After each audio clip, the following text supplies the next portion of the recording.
सिलसिला यह है कि पूर्वांचल में पिछली बार समाजवादी पार्टी और बीएसपी में गठबंधन हुआ और इधर जो अगर बेल्ट वाइज आप देखेंगे तो पूर्वांचल में सबसे ज़्यादा सीटें सपा बसपा गठबंधन ने जीती और भारतीय जनता पार्टी को इस इलाके में झटका लगा। उसकी बहुत बड़ी वजह पूर्वांचल के नेता ओम प्रकाश राजभर और दारा सिंह चौहान जो बीजेपी छोड़ के चले गए थे, कैबिनेट मंत्री पद छोड़ के दारा सिंह चौहान चले आए थे और ओम प्रकाश राजभर अखिलेश यादव के साथ थे। ये माना गया कि उनके वोटों की वजह से इस तरीके का बीजेपी को नुकसान हुआ। बीजेपी ने तुरंत कोर्स करेक्शन करते हुए ओम प्रकाश राजभर को अपने पाले में मिला लिया, दारा सिंह चौहान को भी मिला लिया, दोनों को मंत्री भी बना दिया लोकसभा चुनाव से पहले। तो एक एंगल, एक इसका कोण ये भी है कि आजमगढ़ की सटी सीट से ओम प्रकाश राजभर के बेटे अरविंद राजभर लोकसभा का चुनाव लड़ रहे हैं। तो ये फैक्टर इस बार कितना महत्वपूर्ण होगा, आपको क्या लगता है? ओम प्रकाश राजभर, दारा सिंह चौहान, ये फैक्टर पूर्वांचल में इस बार कैसा काम करेगा? थोड़ा बहुत तो काम करेगा ही, बहुत ज़्यादा तो नहीं कर पाएगा। जहाँ तक यहाँ के इलेक्शन की बात है, पहले तो धर्मेंद्र और यादव बहुत मजबूत दिखाई पड़ते थे जब तक बसपा का कैंडिडेट राजभर था। लेकिन जब मुस्लिम कैंडिडेट बसपा ने दे दिया, महदूद अहमद नाम है ना उनका? हाँ, नाम नहीं याद हमको है। बसपा के कैंडिडेट का नाम क्या है? मसूद नाम उसका है, मसूद। हाँ। तो थोड़ा बहुत ये सीट एकदम दोनों आर पार की लड़ाई में पहुंच गए हैं। हारना जीतना तो अलग बात है, यह कह नहीं सकते कौन जीतेगा कौन हारेगा, लेकिन बसपा कैंडिडेट के आ जाने से ये सीट आर पार की लड़ाई में पहुंच गई है। नहीं, कुछ लोग ऐसा कह रहे थे कि भीम राजभर जब उम्मीदवार थे तो ऐसा माना जा रहा था कि ओम प्रकाश राजभर बीजेपी की तरफ आ गए हैं तो राजभर वोट बीजेपी की तरफ है। अगर भीम राजभर लड़े तो वो बड़े नेता हैं, प्रदेश अध्यक्ष रहे, राजभरों का वोट उनके साथ जा सकता है, वो बीजेपी को नुकसान हो सकता है। ऐसा ही मैं आपसे कह रहा हूँ। भीम राजभर जब से यहाँ से गए हैं, मसूद अहमद बसपा के टिकट पर यहाँ चुनाव लड़ना चालू किए हैं, तब से यहाँ की सीट दोनों पार्टियों में आर पार की लड़ाई पे हो गई है। और कौन जीतता कौन हारता है तो भविष्य के घर में है। हाँ, मेरा कहना यह है कि सरकार उसी की बने कि जो 5 साल चले। ये नहीं है कि 2-3 बार देखा गया कि क्या नाम है, एक बार सरकार बनी तो 3 प्रधानमंत्री बने, दूसरी बार सरकार बनी तो 4 प्रधानमंत्री। ऐसा नहीं होना चाहिए। जो भी सरकार बने बहुमत से बने, स्थिरता हो, चाहे इंडिया गठबंधन का हो चाहे किसी के। हाँ, क्या आपको लगता है कि दूसरा पक्ष भी सरकार बनाने जैसी स्थिति में पहुंच सकता है? इस समय इंडिया गठबंधन सरकार बनाने के पक्ष में पहुंच रहा है बहुत तेजी से। यूपी में कितनी सीटें इंडिया गठबंधन में इस समय लग रहा है कि गठबंधन को आधे आध सीट मिलेगी। ये स्थिति 4 जून नहीं आ रहा तब तक जो बोल नहीं, इस समय का माहौल जो आज बना हुआ, जो माहौल है, बहुत सक्रियता जो बढ़ गई उत्तर प्रदेश के अंदर। ये जो माहौल है, इस समय वोट सेंट्रलाइज हो रहा है बहुत तेजी से।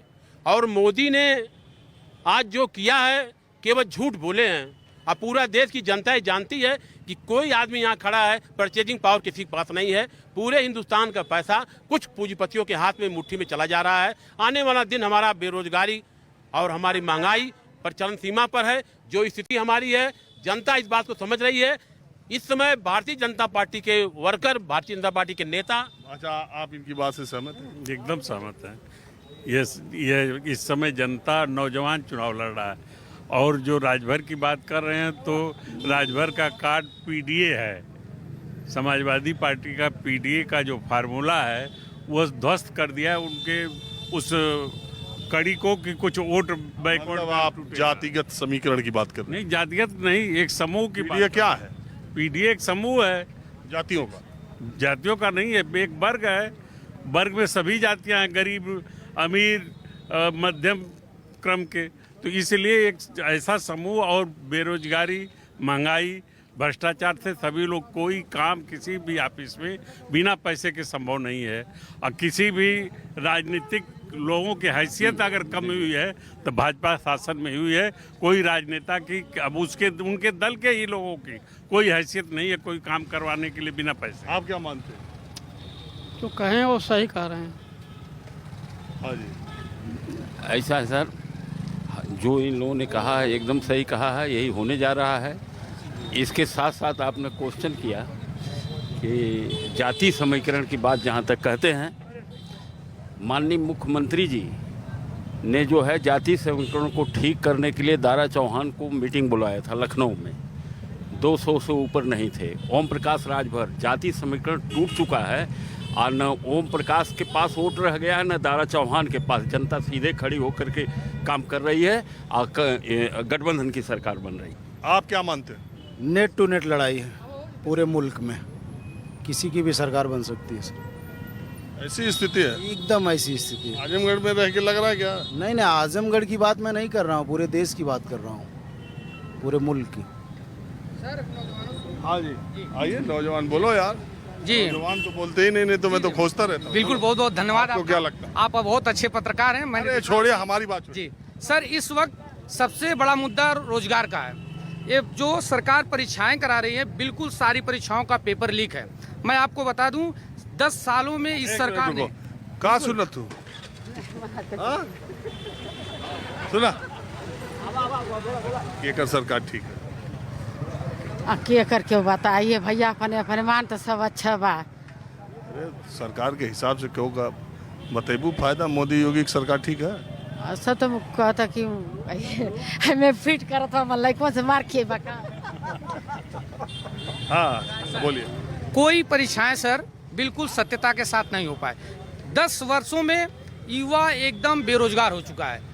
कोई भी सरकार हो सर, शिक्षा, स्वास्थ्य, रोजगार की बात करें, इस सरकार ने 10 साल में बिल्कुल फ्लॉप हो जारी रहा। सिर्फ आप बताओ भाई। बताइए कि अगर ये भाई साहब अगर सरकारी रिजल्ट अगर ये खोलते होंगे तो आप सरकारी रिजल्ट खोल के एक बार देखिएगा, हर साल सीजीएल की सेंट्रल वैकेंसी आती है, 2 बार आता है सर। अब अभी मैं आपको सरकारी रिजल्ट का अभी सर आपको दिखाऊं, सीजीएल की साल में आप इनको बोले आती है सर, सीजीएल की साल में 2 बार वैकेंसी आती है सर। अभी सीएचएसएल की वैकेंसी आई हुई है, आर्मी 2 बार आती है सर, नेवी का 2 बार साल में आता है सर, एयरफोर्स का साल में 2 बार आता है। जो युवा पढ़ने वाला है सर उसको नौकरी मिलेगी। मैं भी एक युवा हूँ, पढ़ रहा हूँ सर। इम्तिहान दिए कोई? जी सर।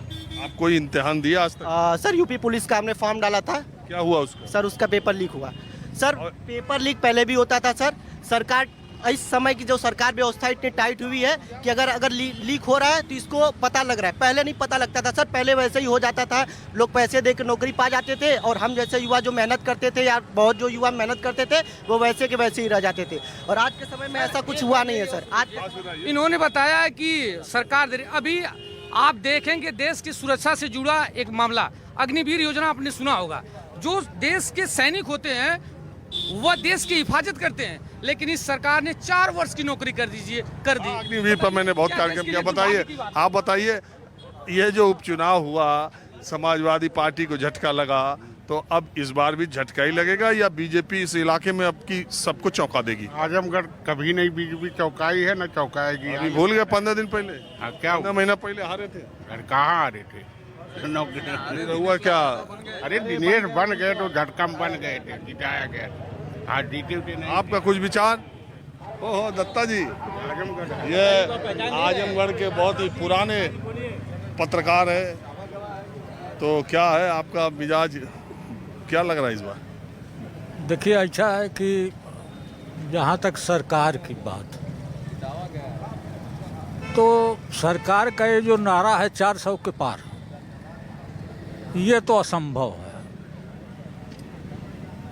चलिए उसको छोड़िए, आजमगढ़ का बताइए ना। आजमगढ़ में कांटे की टक्कर है। सपा और भाजपा में लग नहीं रहा अभी कोई आगे, अभी नहीं लग रहा है। जनता खामोश है, अभी एकदम साइलेंट है, कहीं से भी। चलिए ठीक है, समय खत्म हो गया, नहीं तो और बात करता। आजमगढ़ से आज बस इतना ही। अगले एपिसोड में किसी दूसरे जिले, किसी दूसरे लोकसभा सीट से मैं फिर हाजिर हूँगा। कैमरामैन उमेश सिंह के साथ राजीव रंजन, न्यूज़ 24 आजमगढ़।